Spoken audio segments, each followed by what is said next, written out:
Hello everyone, good morning সকলকে।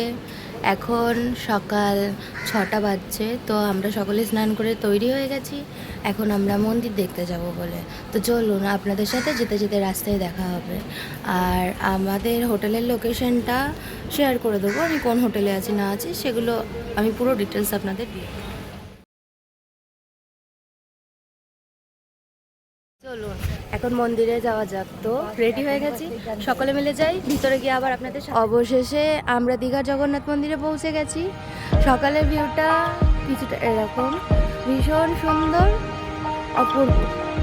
আর ভোরবেলায় এত সুন্দর একটা হালকা বৃষ্টি হয়ে গেছে, খুব সুন্দর একটা ঠান্ডা হাওয়া দিচ্ছে, খুব ভালো পরিবেশটা, না খুব গরম না খুব ঠান্ডা, ভীষণ সুন্দর।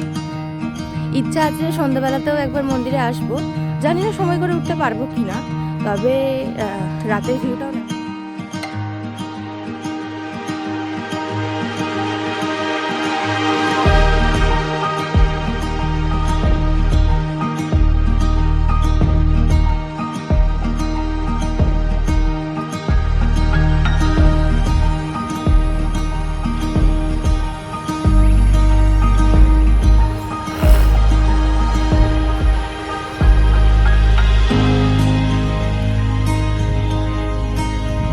তো আমাদের তো আজকে মন্দিরে পুজো দেওয়ার একটা প্ল্যান আছে।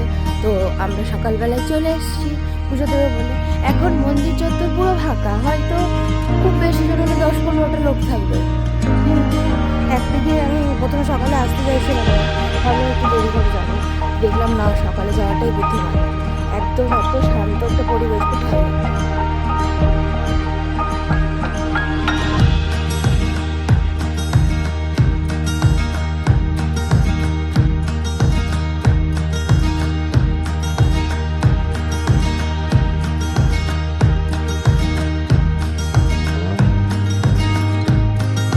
আমরা মন্দিরে একদম ভিতরে প্রবেশ করছি।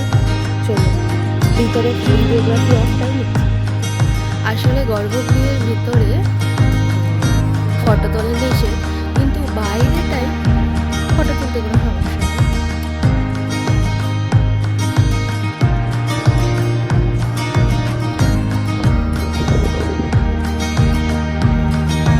মন্দির দর্শনের পর হঠাৎ একজন না মোক্ষ প্রাপ্তি পেয়ে গেছে। তো এটা হচ্ছে ওই বেচারি নন্দ বাবা। তো এখানে সাধনায় লিপ্ত হয়েছে, জানি না কতদিন সাধনা করবে। কি সাধনা করবে তা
অসাধারণ। সবাই যারা এখন নতুন অবশ্যই। তো এখানে আপনারা সকালে ব্রেকফাস্ট, লাঞ্চ, ডিনার তবেই চাইলে প্রসাদ গ্রহণ করতে পারেন। তো ফোন নাম্বারও এখানে দেওয়া আছে। যারা দীঘার আউটসাইডে থাকেন তারা কিন্তু অর্ডার করে অনলাইনে ডেলিভারি করে দেবে। তো সব কিছুই